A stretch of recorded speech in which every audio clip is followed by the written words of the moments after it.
A young man from a small provincial town, a man without independent wealth, without powerful family connections and without a university education, moves to London in the 1580s and becomes a remarkable playwright of all time. How is an achievement of magnitude made? How does Shakespeare become Shakespeare?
Akimbo.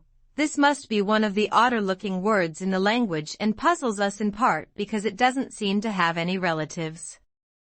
What's more, it is now virtually a fossil word, until recently almost invariably found in arms akimbo. A posture in which a person stands with hands on hips and elbows sharply bent outward, one signaling impatience or hostility.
Yellow is considered as the most optimistic color, yet surprisingly, people lose their tempers most often in yellow rooms and babies will cry more.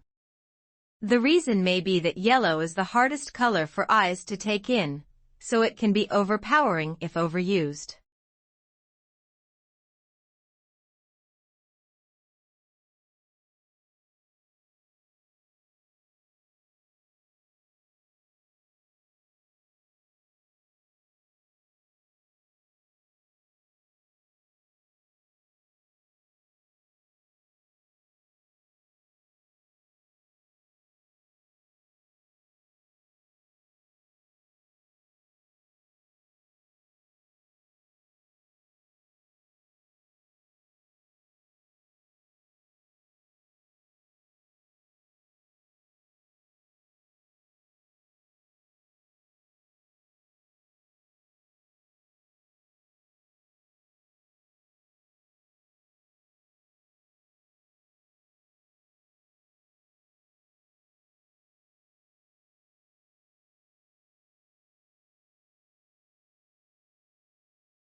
The elephant is the largest living land mammal. During evolution, its skeleton has greatly altered from the usual mammal, designed for two main reasons. One is to cope with the great weight of huge grinding cheek teeth and elongated tusk, making the skull particularly massive. The other is to support the enormous bulk of such a huge body.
Few things in the world produce such amazement as one's first glimpse of the Grand Canyon.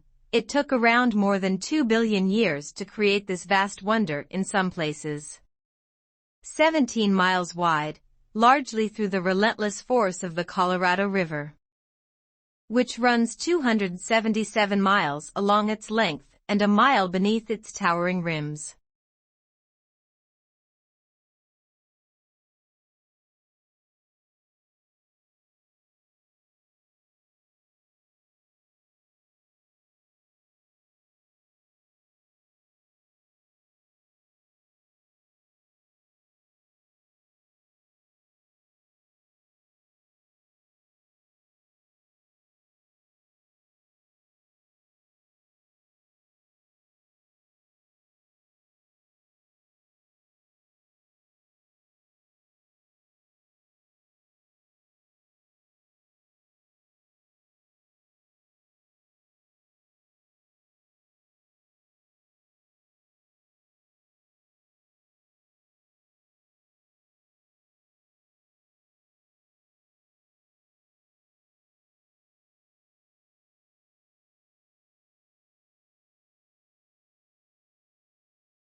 Global warming is defined as an increase in the average temperature of the Earth's atmosphere. This trend began in the middle of the 20th century and is one of the major environmental concerns of scientists and governmental officials worldwide. The changes in temperature result mostly from the effect of increased concentrations of greenhouse gases in the atmosphere.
Lincoln's apparently radical change of mind about his war powers to emancipate slaves was caused by the escalating scope of the war, which convinced him that any measure to weaken the Confederacy and strengthen the Union war effort was justifiable as a military necessity.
There are perhaps three ways of looking at furniture. Some people see it as purely functional and useful, and don't bother themselves with aesthetics.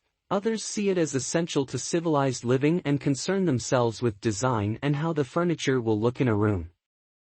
In other words, function combined with aesthetics, and yet others see furniture as a form of art.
Modern buildings have to achieve certain performance requirements, at least to satisfy those of building codes, to provide a safe, healthy, and comfortable environment.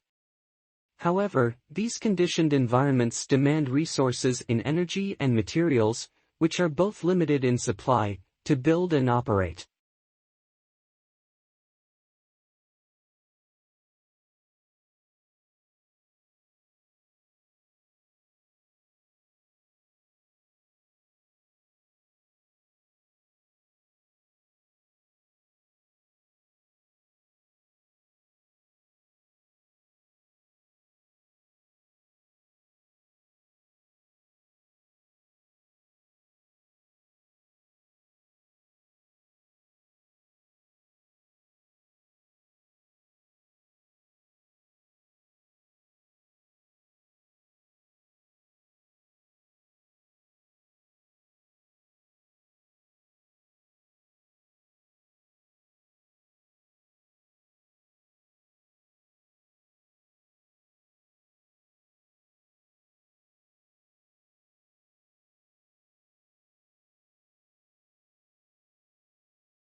As a historian, if you really want to understand the sensibilities of those who lived in the past, you must be like a novelist and get into the skins of your characters and think and feel as they do. You are asked to imagine what it's like to be a peasant in medieval times, asking the sort of questions a peasant might ask. What the writer is saying is that a historian needs imaginative sympathy with ordinary people in the past.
Humans need to use energy in order to exist.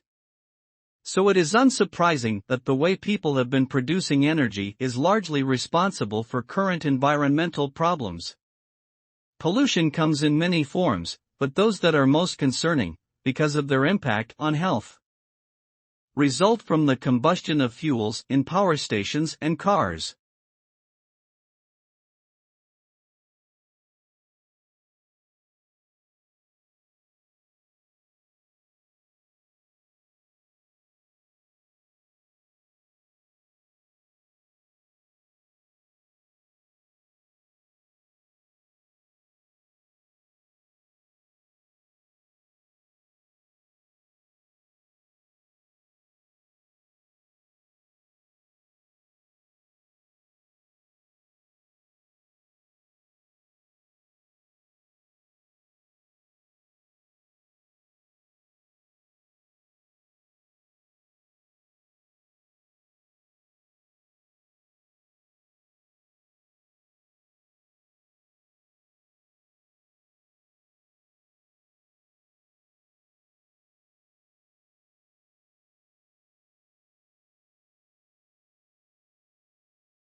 The border itself between Mexico and United States is fraught with a mix of urban and desert terrain and spans over 1,900 miles.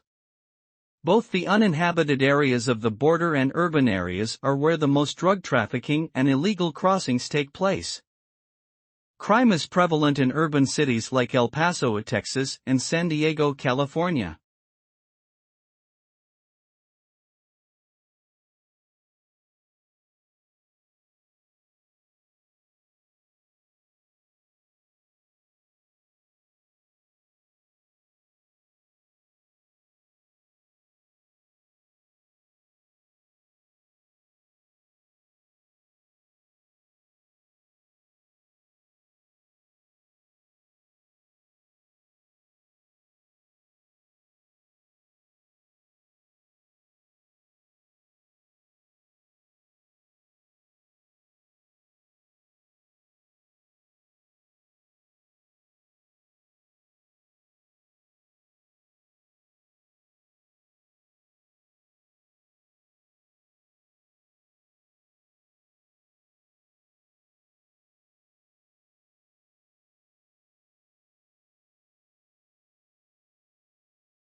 Networking is easy and fun because it taps into this human predilection to talk about ourselves when asked.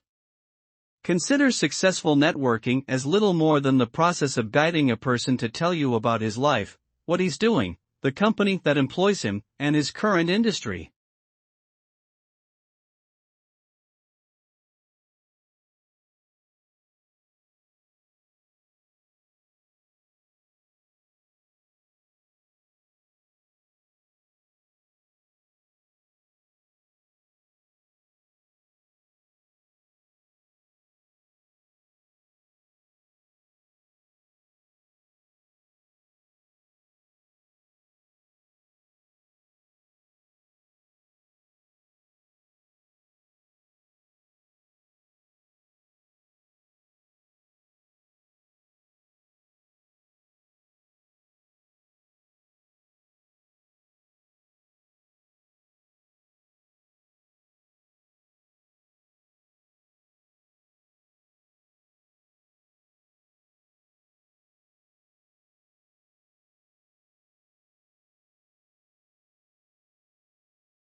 It's not that human activities didn't impact wildlife at all, of course.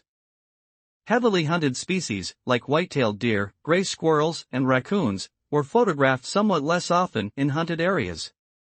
Coyotes showed up more often in hunted areas. While most species didn't avoid hiking trails, the predators actually preferred them.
Such cross-protection is usually seen between two animals. But Gore studies the same sort of mutualism in microbes. He and his team demonstrated the first experimental example of that cross-protective relationship in drug-resistant microbes, using two strains of antibiotic-resistant E. coli bacteria, one resistant to ampicillin, the other to chloramphenicol.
Botanic gardens are scientific and cultural institutions established to collect, study, exchange, and display plants for research and for the education and enjoyment of the public.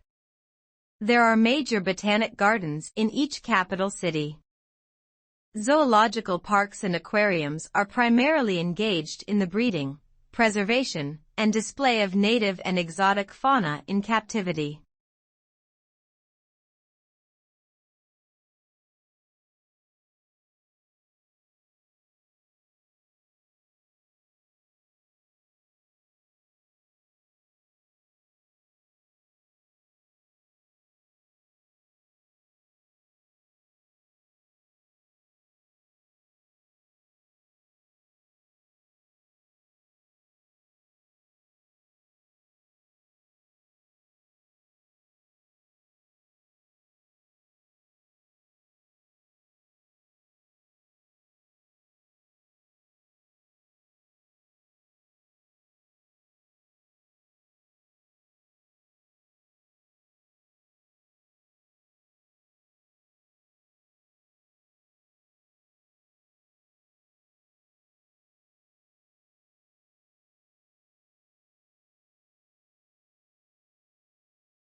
It is difficult to tell whether the speaker approves of Hemingway's lifestyle or not. He was famously macho and spent a lot of time hunting wild animals, going to wars and getting into fights. All these things got into his books. And the speaker thinks that this is not necessarily a good thing, as it means that too many people prefer to read about his life than read his books.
Augustus was given the powers of an absolute monarch, but he presented himself as the preserver of republican traditions.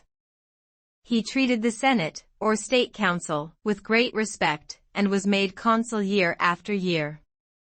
He successfully reduced the political power of the army by retiring many soldiers, but giving them land or money to keep their loyalty.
As to the Industrial Revolution, one cannot dispute today the fact that it has succeeded in inaugurating in a number of countries a level of mass prosperity which was undreamt of in the days preceding the Industrial Revolution.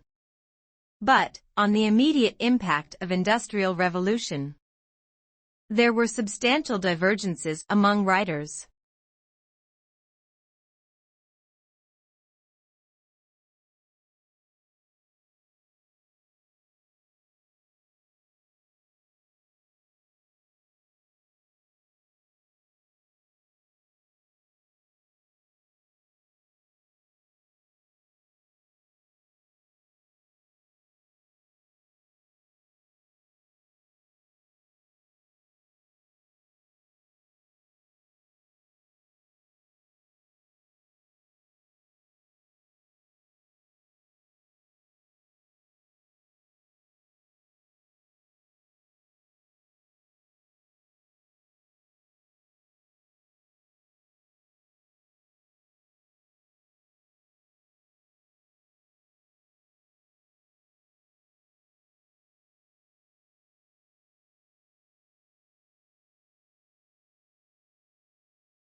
The uniquely scented flavor of vanilla is second only to chocolate in popularity on the world's palate. It's also the second most expensive spice after saffron. But highly labor-intensive cultivation methods and the plant's temperamental life cycle and propagation mean production on a global scale is struggling to keep up with the increasing demand for the product.